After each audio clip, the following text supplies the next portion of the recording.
at the Big Mountain Haven, a non-profit sanctuary run by a couple dedicated to caring for native wildlife, including injured or orphaned animals unable to return to their natural habitat. Rufus, a full-grown bobcat with distinctive tufted ears and powerful limbs, who seemed to forget he was a wild predator. Instead, he claims the worn leather couch as his personal throne, watching television with a tilted head and greeting familiar visitors with casual confidence. Rufus was rescued at just 8 months old, scared and fragile after being found orphaned and struggling to survive on his own for 3 years. This 30-pound predator has made himself at home, claiming the warmest spots in their living room and watching TV with fully at ease in the home. But when a stern wildlife officer arrives for an inspection, everything changes. The officer declares her clipboard filled with damning notes it's unnatural and potentially dangerous, and when the final decision comes, will this bobcat be torn from the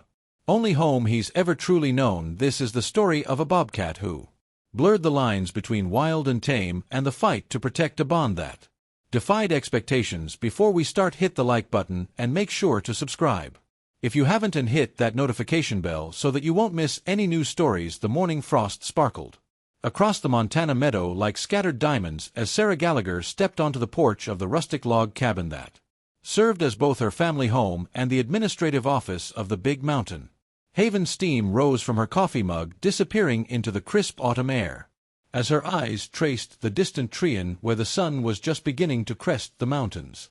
At 58, Sarah's weathered face bore the gentle lines of someone who had spent a lifetime outdoors, but her eyes remained bright with purpose. Morning came quick today, her husband Tom called from inside, his voice carrying through the screen door. At 62, Tom Gallagher still moved with the deliberate strength of the forest ranger he'd been for 30 years before they decided to create this sanctuary for injured and orphaned wildlife. It always does, Sarah replied, taking a final sip before heading back inside, especially when you've got a bobcat who thinks he owns your living room. The interior of their cabin was a curious blend of rustic functionality and wildlife rehabilitation equipment. The main room housed their personal furniture alongside a specially built enclosure that connected to a larger outdoor habitat, their home serving as a transition point between wild and tame.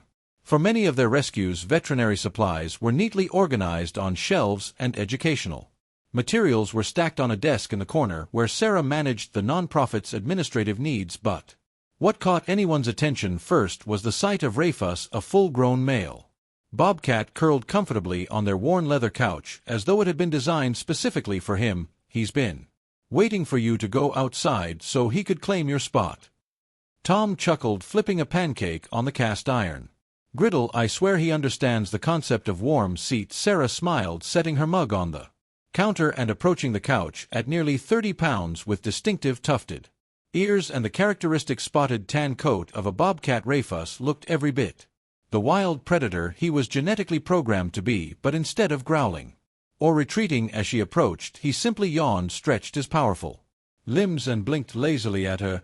Good morning to you too, Your Majesty, she said softly, running a practiced hand along his back. The bobcat responded with a sound somewhere between a purr and a chuff, a vocalization reserved only for the Gallaghers. 3 years earlier, Rufus had been nothing but a frightened, malnourished kitten, barely 8 months old and clinging to life. Now he was the unofficial mascot of the Big Mountain Haven, a sanctuary nestled in the foothills of northwestern Montana, dedicated to rehabilitating native wildlife. Most of their rescues eventually returned to the wild, but Rufus was among the permanent residence animals whose circumstances meant they would never survive independently in their natural habitat. As Sarah scratched behind Raf's ears, she thought back to the day that had changed both their lives forever. It had been an unusually harsh winter 3 years ago. February had brought record snowfall and temperatures that plummeted far below zero for weeks on end. Wildlife conservation officers had found the young bobcat huddled beneath an abandoned hunting cabin, severely malnourished and suffering from frostbite on one paw. His mother was nowhere to be found, likely fallen victim to a poacher, as illegal hunting had been on the rise that season. When the officers contacted the Big Mountain Haven, Sarah and Tom had been in the middle of trying to save 3 orphaned wolf pups whose pack had been decimated by the same brutal winter. Resources were stretched thin, but turning away an animal in need wasn't in their nature. "We'll make room," Sarah had told the conservation officer over the phone even. As Tom gave her a worried look, their small operation ran entirely on donations and their personal savings from decades of government service each. New rescue meant more expenses, more work, and more heartache if things didn't go well. When the young Bobcat arrived, he was little more than bones and matted fur with dull eyes that held none of the fierce wildness that should have been. Their Tom had prepared a heated enclosure in their medical treatment room, expecting the typical response of a wild predator: hissing, spitting, and desperate attempts to escape human contact. Instead, the kitten had been too weak to resist. As their volunteer veterinarian, Dr. Elena Martinez, carefully examined him, "He's severely dehydrated," Elena had said, gently checking the Bobcat's gums, "and there's significant infection in that right front paw. He wouldn't have lasted another day out there." "What are his chances?" Tom had asked, already mentally calculating the additional expense of antibiotics and specialized care. Elena had hesitated before answering. 50-50 at best, but there's something else you should know. He's been handled by humans before." Sarah had frowned. "You think someone tried to keep him as a pet?" "It's becoming more common," Elena sighed. "People find orphaned wild animals and think they're doing good by raising them, but they don't know what they're doing. Then, when the cute kitten starts becoming a wild predator, they abandon them based on how he's responding to handling. I'd say someone had him for at least a couple months before turning him loose." The news had filled Sarah with a familiar anger. 20 years working for the Forest Service had shown her countless examples of human carelessness toward wildlife. "Let's give him a name," Tom had suggested, already reaching for the bottle of specialized formula they used for orphaned predators.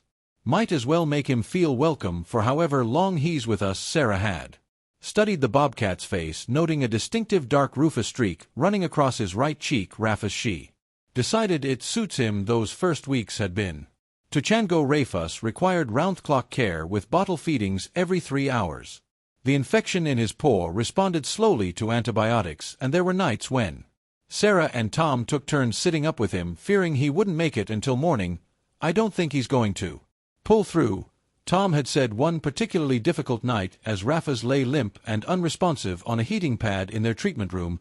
But Sarah had always been the stubborn one in their 40 years together. "He just needs something to fight for," she'd insisted, carefully administering another dose of medication. "Sometimes they need to know someone believes in them," whether it was the medication, Sarah's determination, or some inner resilience they hadn't recognized. Rafus had begun improving the very next day. His appetite returned, followed by alertness, and finally the playfulness that marked juvenile predators. Learning skills they would need for survival by spring. His physical recovery was remarkable. The frostbitten paw had healed, though he would always have a slight limp. His coat had grown in glossy and full, and his once skinny frame had developed the powerful muscles characteristic of his species. In appearance, he was becoming a magnificent example of a North American bobcat, but something was different about Rafus.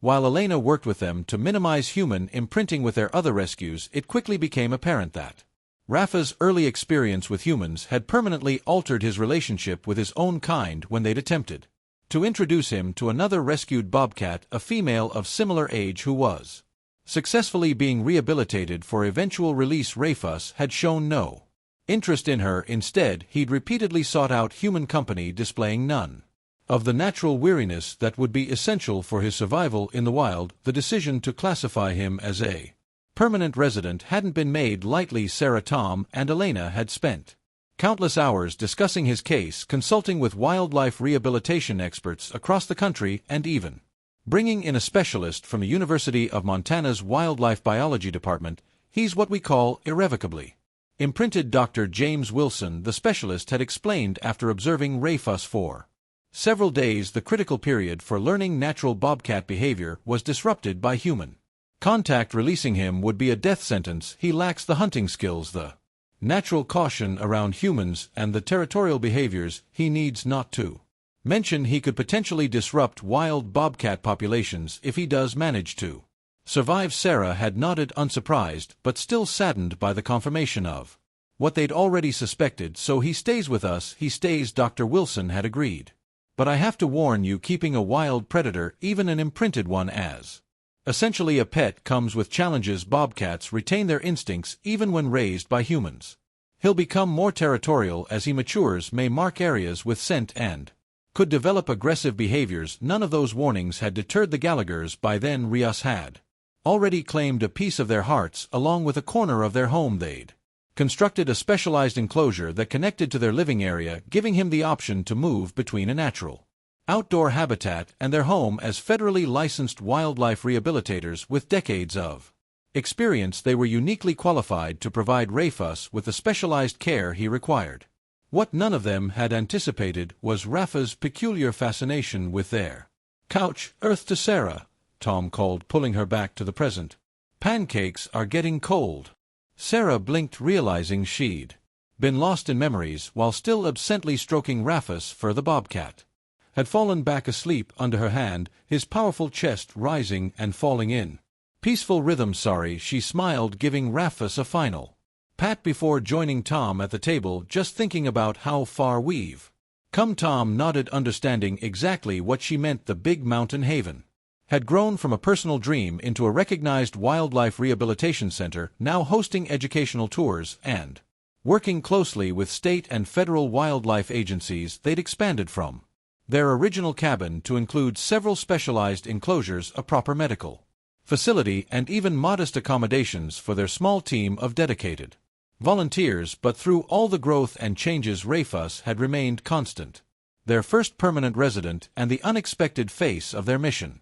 "We've got the school group coming at 11 o'clock, Tom reminded her, pouring maple syrup over his stack of pancakes. "Fifth graders from Whitefish Elementary. Think we should put Rufus in his outdoor enclosure for that?" Sarah asked, knowing how excited children could become around the animals. He wasn't too happy with the last group. Tom considered this as he chewed. "Maybe, but remember how he won over that senator's aide last month? Having her see him lounging on the couch like a house cat is what got us that extra funding consideration." Sarah smiled, remembering how the initially skeptical political aide had been completely charmed by Rufus' domestic behavior. The sight of a full-grown bobcat watching television with his head tilted had done more for their fundraising efforts than any formal presentation ever could. Their breakfast was interrupted by the sound of tires on gravel, their morning volunteer arriving to help with feeding the other animals. Currently, the sanctuary housed 2 rehabilitating bald eagles, a one-eyed great horned owl, a family of raccoons, and a black bear cub that had been orphaned in the spring. Each required specialized, carefully designed to maintain their wild nature while supporting their recovery. "I'll go help Melissa with the morning rounds," Tom said, rising from the table and carrying his empty plate to the sink. "You finish up the grant application?" "Almost done," Sarah nodded. "Just need to add the final budget numbers." Tom paused at the door, looking back at Rufus, still curled contentedly on their couch. "You know, for all the worrying Dr. Wilson did about him becoming aggressive as he matured, he's turned out to be the gentlest soul we've had."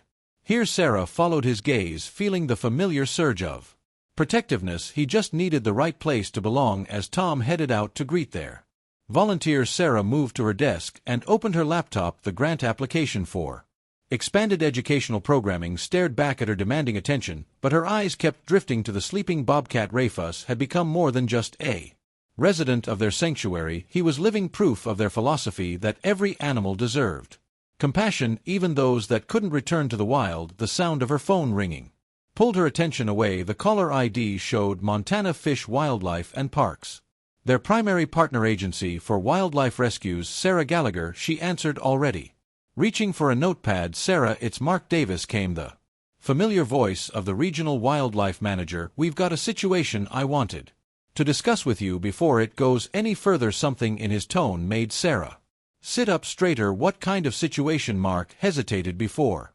continuing. "There's been a complaint filed about your facility, specifically about Rufus." Sarah's stomach tightened. "A complaint from whom?" "A new conservation officer transferred in from Wyoming last month. She visited your public tour last week and has concerns about Rufus' living arrangement, says it's improper habituation and against rehabilitation best practices, but Rufus isn't being rehabilitated for release." Sarah protested, her voice rising enough that the bobcat's ears twitched in his sleep. "He's a permanent resident because he can't survive in the wild. That's all documented in his case file." "I know that," Sarah Mark said soothingly, "but Officer Reynolds is pushing for a formal review. She's suggesting Rufus should be transferred to a more traditional wildlife facility where he would have less human contact." The thought of Rufus being taken Away sent a chill through Sarah while she understood the theoretical argument.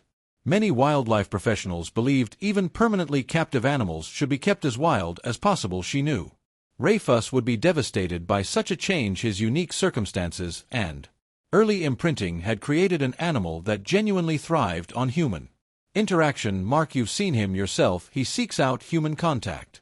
Forcing him away from that now would be cruel. I agree with you, Mark assured her. But I wanted to give you a heads up. There's going to be an inspection next week. Officer Reynolds will be accompanied by Dr. Karen West from the State Veterinary Board. They'll evaluate all your residents, but I know the primary focus will be Rayfus. After arranging the details of the inspection and thanking Mark for the warning, Sarah hung up and leaned back in her chair, her mind racing. The big mountain haven operated with all the proper permits and followed approved protocols for wildlife rehabilitation, but Rayfus' situation was admittedly unusual. Most facilities maintained clearer boundaries between the human caregivers and the animals, even permanent residents. The sound of movement drew her attention back to the couch where Rayfus was now stretching luxuriously, his powerful limbs extending to their full length before he settled back into a comfortable lounge position, one paw dangling casually over the edge of the cushion. There was something so trusting in his posture, so completely at ease in his surroundings. The thought of disrupting that trust made Sarah's chest ache. Tom returned from the morning feeding rounds to find Sarah still staring at Rayfus, the grant application forgotten on her computer screen. "What's wrong?" he asked, immediately recognizing the worry in her expression as Sarah explained the situation. Tom's face darkened. "They can't just take him," he said firmly. "We have all the proper permits. They could revoke those permits if they decide we're not following proper protocols," Sarah said quietly, "and technically there are guidelines about minimizing habituation even for permanent residents, but every animal is different." Tom argued Rayfus was humanized before he ever came to us. Forcing him into isolation now would be cruel. Sarah nodded, reaching for her phone again. "I'm calling Elena. We need to get ahead of this." Dr. Elena Martinez had been there. Volunteer veterinarian since the beginning, driving the 40 minutes from her small-town practice twice a week to check on the animals at the sanctuary as a board-certified wildlife veterinarian. Her opinion carried weight with state authorities. When Elena arrived later that afternoon, she found Sarah and Tom sitting on their porch deep in conversation about strategy for the upcoming inspection. Rayfus had moved to his outdoor enclosure where he was sprawled on a large flat rock soaking up the autumn sunshine. "So let me get this straight," Elena said after hearing the situation. "Some new officer thinks Rayfus shouldn't be allowed on your couch." "Essentially." Sarah nodded. "She believes we're causing improper habituation." Elena snorted, her dark eyes flashing with annoyance. "Has she bothered to read his case file? The poor creature was already habituated before you got him. You two saved his life." "The inspection team will include Dr. West from the State Vet Board," Tom added. "We're more concerned about her assessment." Elena's expression softened. "Karen's fair. I've worked with her on several cases. She understands that there's no one-size-fits-all approach to wildlife rehabilitation, but will she understand Rayfus?" Sarah asked, watching as the Bobcat rolled onto his back, exposing his belly to the warm sun, a position of vulnerability that wild bobcats rarely displayed. "Let me examine him today," Elena suggested. "I'll update his medical records with my latest observations on his physical and psychological well-being. Having fresh documentation about how he's thriving in this environment will help." As they watched Elena conduct her examination of Rayfus in his outdoor enclosure, Tom wrapped an arm around Sarah's shoulders. "Remember when we thought he wouldn't make it through that first night?" Sarah leaned into her husband's embrace. "And now we're fighting to keep him with us." "He belongs here," Tom said simply. "Anyone who spends 5 minutes watching him would understand that." But as the day of the inspection approached, Sarah's anxiety grew. She'd spent hours organizing their records, preparing documentation about Rayfus' unique case, and even reaching out to Dr. Wilson at the university for a supporting statement about the appropriateness of Rayfus' living arrangement. The morning of the inspection dawned clear and cold. Sarah had barely slept, and even Tom's usually unshakable confidence seemed diminished. As they prepared the sanctuary for scrutiny, they had decided to keep Rayfus in his outdoor enclosure, initially wanting the inspection team to see that he did have appropriate space and enrichment for a bobcat. "Should we warn the volunteers not to mention his evening TV habits?" Tom asked as they did a final walkthrough of the facilities. Sarah shook her head. Number I don't want to be caught in a lie. Rayfus is who he is, and we've never hidden how we care for him. We'll just have to make them understand. Officer Jeanette Reynolds arrived precisely at 10 o'clock, accompanied by Dr. Karen West.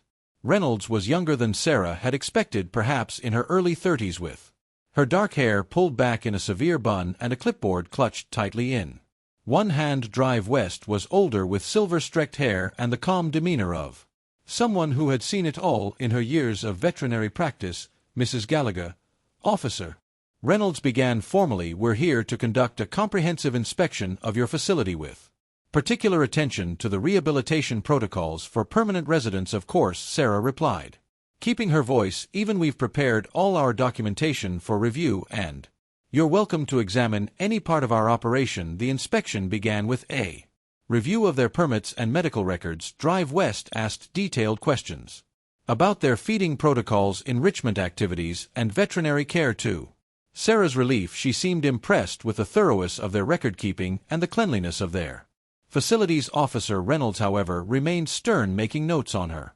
clipboard without revealing her thoughts. When they reached Rafa's outdoor enclosure, her frown deepened. The Bobcat was perched on a high platform, watching their approach with obvious interest, rather than the weariness a wild bobcat would display when Sarah called his name softly. He immediately stood stretching before making his way down to the ground level of the enclosure. As you can see, Sarah explained, Raf has a naturalistic habitat with appropriate climbing structures, hiding places, and enrichment items.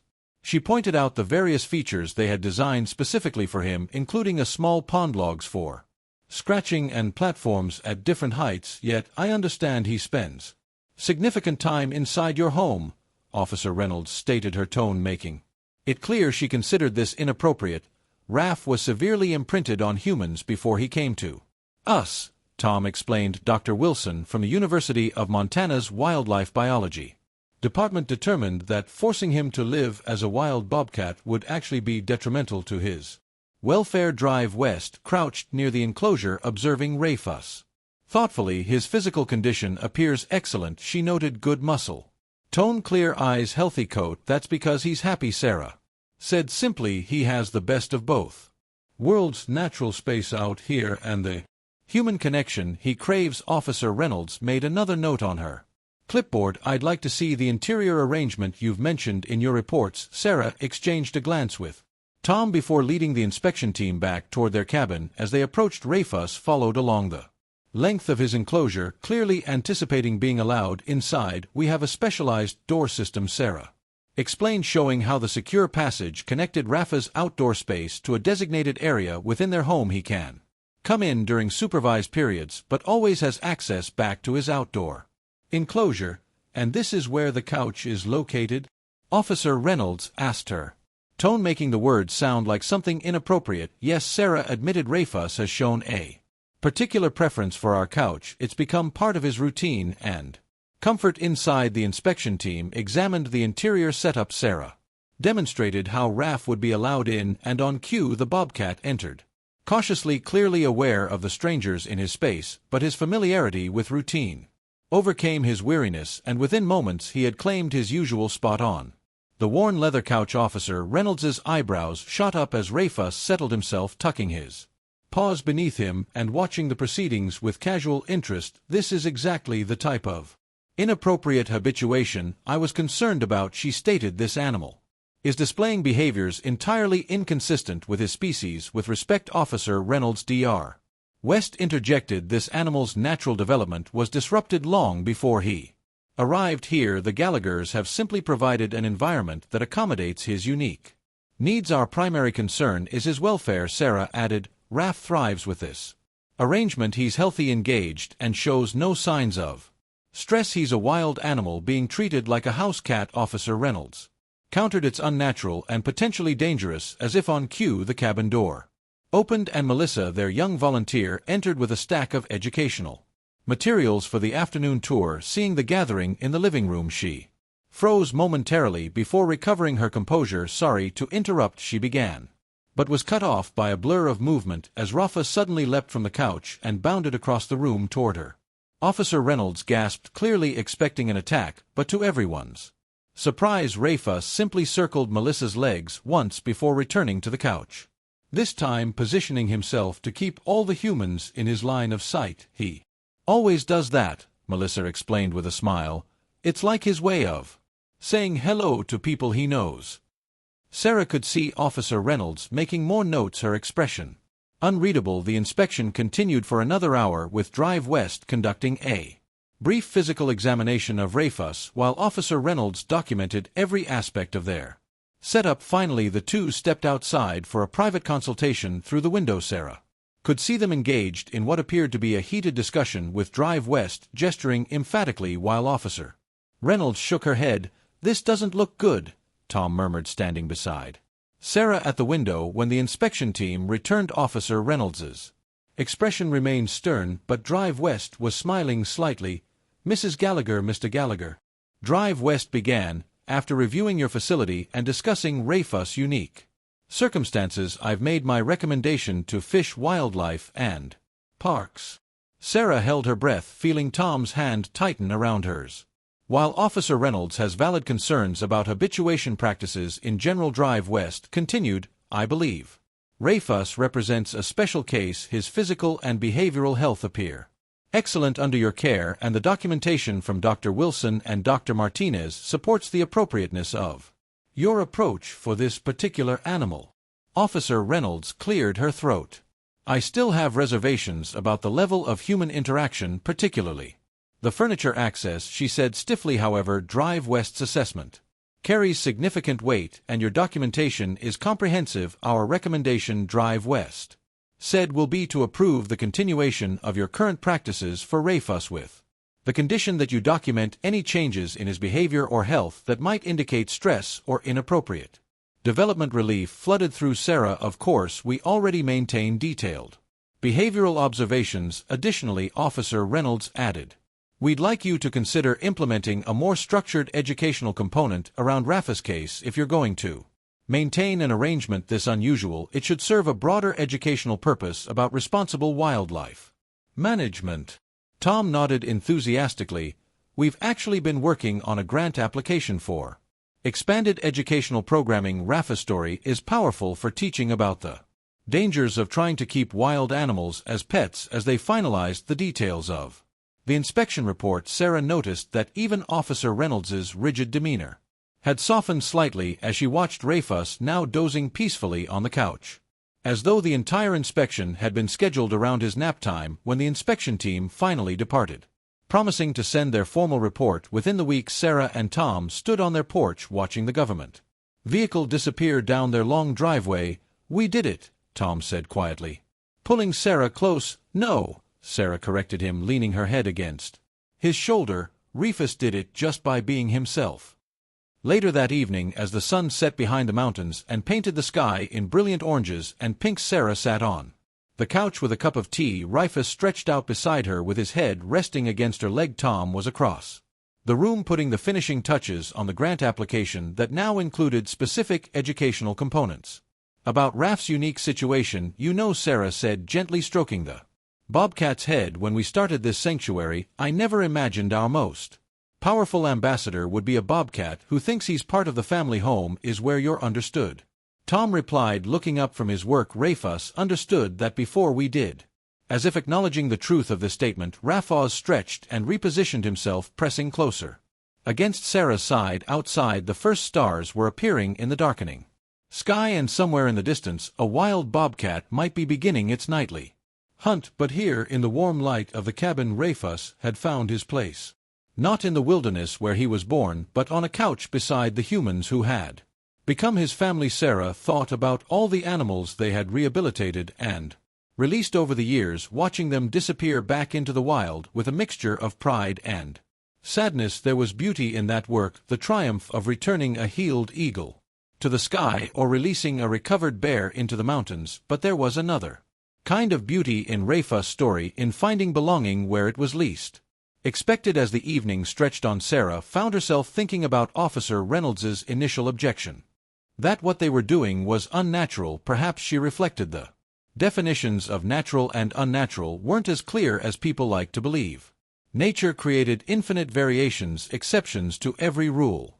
Adaptations to every circumstance. Rafa's ability to form deep bonds with humans might be unusual for a bobcat, but it was natural to him, as natural as breathing. The big mountain haven had been founded on the principle that every animal deserved a chance not just at survival but at thriving. For most that meant returning to the wild. For Rafa's it meant a leather couch, evening television, and the unwavering love of two humans who had recognized that sometimes family transcended species, and in that recognition was the true gift, not just for Rafus but for everyone who heard his story and understood that compassion, in whatever form it took, was never wasted. Outside, the Montana night grew cold, and still stars blazing in the vast darkness above the mountains. Inside, Rafus dozed contentedly on his couch, safe in the knowledge that he was exactly where he belonged.